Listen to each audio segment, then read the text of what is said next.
पूरा हटोर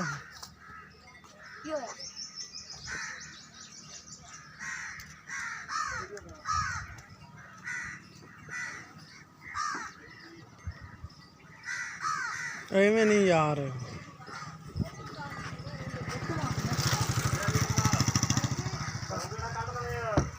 उधर सब्जी ले जा टोरन आंदी कट्टी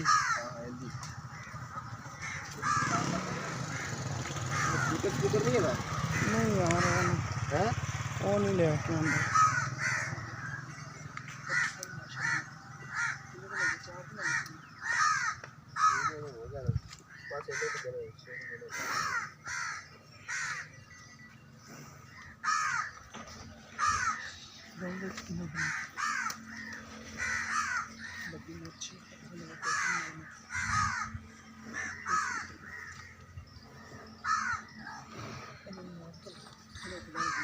इन वापस ले गए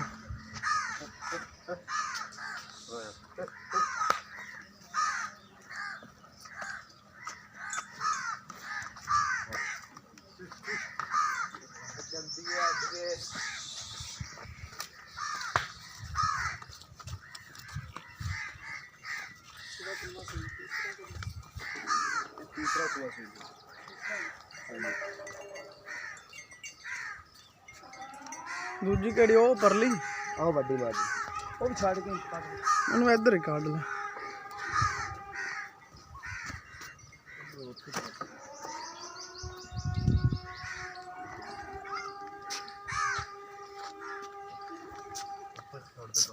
नहीं बस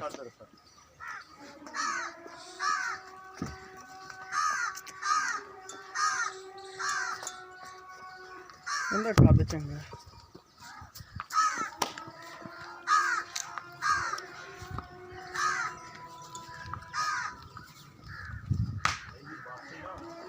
बस ले आ वापस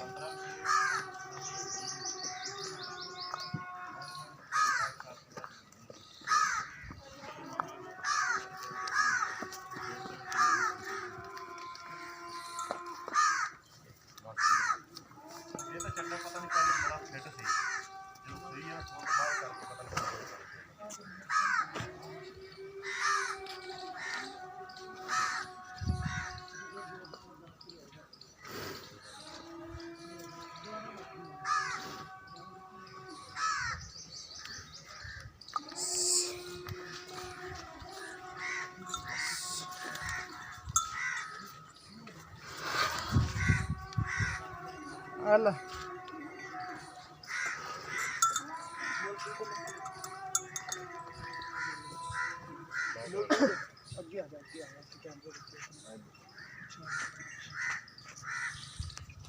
अस्सलाम वालेकुम भाईजान। वालेकुम अस्सलाम। की हाल चाल है भाईजान, ठीक ठाक हो?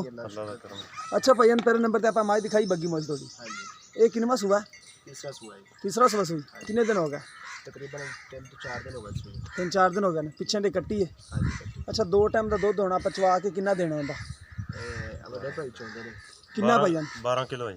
12 किलो हैगा। हाँ जी बचन छड़ के एक थान कितना? एक थान कितना चवा के दोगे आप? 12 किलो इंशाल्लाह। 12 किलो चवा के दोगे? हाँ जी ठीक हो गया। अच्छा नी प्यार मोहब्बत वाली कीमत सानू दस दे। वो तीसरा सुबह सुई है प्यार मोहब्बत वाली कीमत है जनाब 2-3 हाँ जी उनदे जो कोई प्यार मोहब्बत कर लोगे? कर लांगे। अच्छा जेडी वो पर नंबर परली आप दिखाई वो किनवा सुबह? वो भी तीसरा ही है। वो बल्कि वो तो लई सी मुੱਲ ਦੀ ते कर दी वो मुੱਲ ही सी। हाँ जी ਉਹਦਾ तीसरा दस है सानू। तीसरा तीसरा ही होना है चौथा जी ठीक हो गया। तीसरा ही है महसूस तो तीसरा ही करा रही वैसे वो हो सकता चौथा भी। चलो ਉਹਦੀ कीमत कितनी? ਉਹਦੀ 240। 240 हाँ जी ਉਹਦਾ ਕਿੰਨੇ ਕੁ ਦਿਨ ਰਹਿੰਦੇ ਨੇ ਸੂਣ ਦੇ ਵਿੱਚ? वो तकरीबन ये 15 दिन हो गए। 10-15 दिन ਕੱਢ ਜਾਏਗੀ। ਕੱਢ ਜਾਏਗਾ। ठीक हो गया। लो दोस्तों इस माई की बग्गी मोज की कीती है 2,30,30,000 कीमत। ਤੇ ਪਿਆਰ ਮੁਹੱਬਤ ਕਰ ਲੈਣਗੇ। 12 ਕਿਲੋ ਦੁੱਧ ਪਾਈ ਔਰ ਇੱਕ ਬੱਚੇ ਨੂੰ ਛੱਡ ਕੇ ਚਵਾ ਕੇ ਦੇਣਗੇ ਆਪਾਂ ਨੂੰ। ਸੋਹਣਾ ਮਾਸ਼ਾਅੱਲਾ ਹਰ ਪਾਸੋਂ ਪੂਰੀ ਹੈ, ਕੋਈ ਬਾਈਆਂ 'ਚ ਬਿਲਕੁਲ ਬਰਾਬਰ ਨੇ। ਦੁਮ ਵੀ ਬਰੀਕ ਕਹਿੰਦਾ ਬਿਲਕੁਲ। ਤੁੰਨੀ ਕੋੜੀ ਤੋਂ ਵੀ ਪਾ ਕੇ, ਇਹ ਵੀ ਮੱਝ ਤੁੰਨੀ ਕੋੜੀ ਤੋਂ ਪਾ ਕੇ ਇਹ ਕਹਿੰਦੇ ਨੇ ਕਿ 10 ਤੋਂ 15 ਦਿਨ ਕੱਢ ਜਾਏਗੀ ਸੂਣ ਦੇ ਵਿੱਚੋਂ। ਹਵਾਨੇ ਮਾਸ਼ਾਅੱਲਾ ਥੱਬੇ ਮੇਲ ਦਿੰਦੀ ਹੈ। ਹੁਣ ਵੀ ਹਵਾਨਾ ਮਾਸ਼ਾਅੱਲਾ ਸੋਹਣਾ ਮੱਝ ਦਾ ਜਿੰਨਾ ਹੈ ਸੋਹਣਾ ਹੈ। ਵੇਖੋ ਮਾਸ਼ਾਅੱਲਾ ਇਹਦੀ 2,40,000 ਕੀਮਤ ਕੀਤੀ। ਦੋਨਾਂ ਤੀਸਰਾ ਸਵਾ ਸੂਈ ਹੋਈ ਹੈ, ਇਹਨੇ ਸੂਣਾ ਹੈ ਤੇ ਪਿਆਰ ਮੁਹੱਬਤ ਕਰ ਲੈਣਗੇ। ਉਹਦੀ ਬੱਚਾ ਵੀ ਤੁਹਾਨੂੰ ਦਿਖਾ ਦਿੰਦੇ। ਦੂਸਰੀ ਮੱਝ ਦਾ ਬੱਗੀ ਮੱਝ ਦੀ ਕੱਟੀ ਹੈ, ਦੇਖੋ ਮਾਸ਼ਾਅੱਲਾ ਸੋਹਣੀ ਕੱਟੀ ਹੈ।